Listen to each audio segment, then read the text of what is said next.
오늘 우리에게 주시는 하나님의 말씀은 출애굽기 22장 25절부터 27절입니다.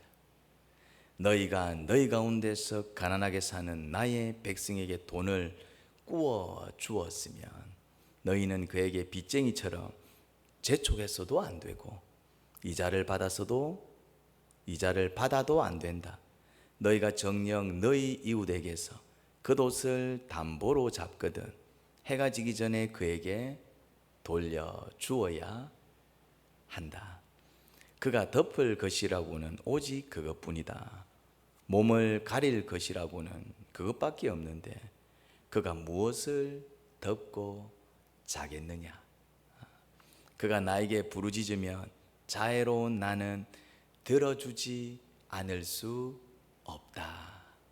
아멘.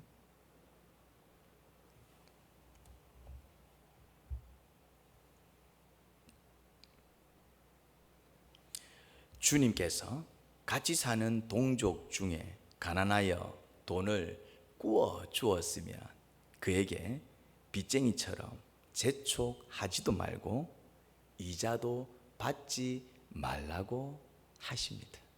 그리고 담보물로 그 옷을 잡았거든 해지기 전에 돌려주라고 하십니다. 덮을 게 그것밖에 없는데 잘 때 뭘 덮고 자겠냐는 것입니다.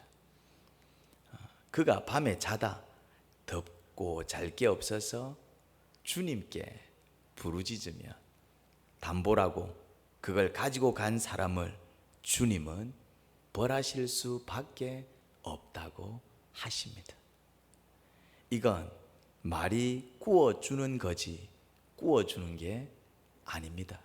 빚쟁이처럼 독촉도 하지 마, 이자도 받지 마, 담보라고 가져온 물건도 해지기 전에 돌려줘. 이게 꾸어주는 거 맞습니까? 이건 그냥 불쌍한 사람에게 적선하는 게 아닐까요? 맞습니다. 주님은 가난한 자와 돈 거래하는 것을 금하셨습니다. 가난한 자는 돈 거래 대상이 아닙니다. 그러면 뭘까요? 도와줘야 할 대상입니다.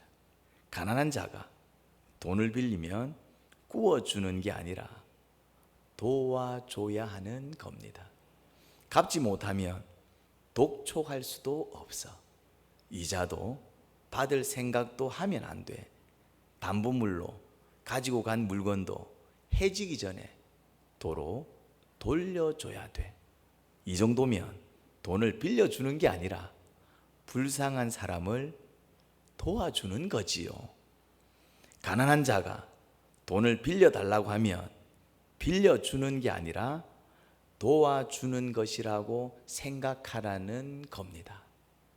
돈을 왜 빌릴까요? 사람들이 돈을 왜 빌릴까요? 돈을 빌리는 이유는 크게 두 가지입니다. 첫째는 정말 먹을 게 없어서, 입을 게 없어서, 잘 곳이 없어서 돈을 빌리는 경우입니다. 생존적인 이유 때문이지요. 이런 경우에는 돈을 빌려줄 게 아니고 먹을 것을 제공해 줘야 하고 입을 것을 제공해 줘야 하고 잘 곳을 마련해 줘야 합니다. 둘째는 더 잘 먹으려고, 더 잘 입으려고, 더 좋은 곳에 자려고 돈을 빌리는 경우입니다. 이 경우는 생존적인 이유가 아니라 더 나은 삶을 살기 위해 돈을 빌리는 경우입니다. 이 경우에는 도와줄 필요가 없습니다. 왜냐하면 이 경우는 먹을 게 없는 게 아니고 더 잘 먹으려고 하는 경우니까요. 입을 게 없는 게 아니에요. 그냥 좀 더 잘 입고 싶어서, 좋은 옷 입고 싶어서 그러는 거지요. 잘 곳이 없는 게 아니에요. 그냥 더 좋은 곳에 자려고 하는 경우니까요. 이 경우에는 도와줄 필요가 없고요. 혹 빌려주더라도 이자를 받고 담보물을 챙겨도 됩니다. 왜냐하면 두 번째의 경우는 투자에 해당하니까요. 투자가 무엇입니까? 돈을 가지고 사업을 하는 거죠. 투자가 잘 되면 이익금을 챙기지만 투자가 잘못되면 자기 돈을 날립니다. 이 경우는 투자의 개념이기에 배당금을 챙기는 게 맞지요. 투자가 잘못되면 그 손해 또한 투자자가 져야 하니까요. 그러면 그리스도인은 같은 그리스도인 간에 돈 거래를 하면 될까요? 하면 안 됩니다. 일반적인 돈 거래는 투자와는 좀 다릅니다. 투자는 충분히 계산을 해서 이익을 얻겠다 그런 계산이 섰을 때 하는 것이고, 그럼에도 불구하고 또 어떤 변수로 아니면 계산 착오로 손실이 생겼을 경우 그 손실 또한 각오를 하고 하는 거지요. 그게 투자입니다. 그러면 그냥 지인끼리 하는 돈 거래는 뭘까요? 그건 힘든 사람 도와주는 것도 아니고, 그렇다고 또 투자로 보기도 어렵고, 주님은 그런 류의 돈 거래는 금하십니다. 이럴 수 있죠. 지인 중에 또 힘든 분이 도와달라는 의미로 돈을 빌릴 수 있습니다. 이런 경우에는 어떻게 해야 합니까? 힘든 분이니까 도와주는 게 맞지요. 힘들어하면 도와줘야지요, 당연히. 하지만 도와주기 위해서 돈을 빌려주는 건 잘못이다 이 말입니다.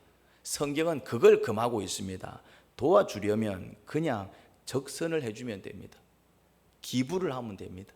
지정헌금을 하면 됩니다. 그냥 말 그대로 도와주는 것입니다.